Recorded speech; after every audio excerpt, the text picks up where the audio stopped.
Hey, I'm John Kavakis. This is my take. We're going to take a quick look at something that I think is really unique here. Most of you are familiar with Autocult.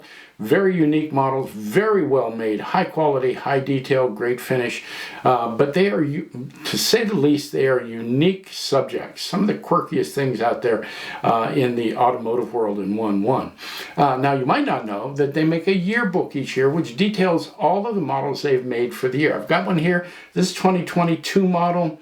It documents the IndyCar. If you've seen pictures of it, it's really incredible model. But the amazing thing about it is they go through every model they make for the year and give you the background, the history on the 1.1, why it's unique, why they picked it. It's in English and in German. Both of them are right there on the pages.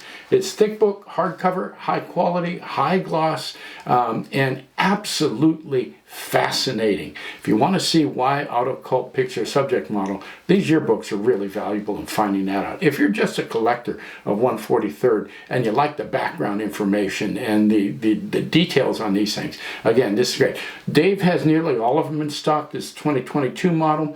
I'll be sending it back to him. If you're interested in this one, you'll be able to get it from him. I'll give you his website, toycargeek.com, if you're interested in talking to him about them. And if not, he's a really great dealer. You know, he's one of my favorites. So this is my take on the Autocult yearbook. This 2022 model. Again, there's one for every year. Thanks for tuning in. I'll be back again real soon.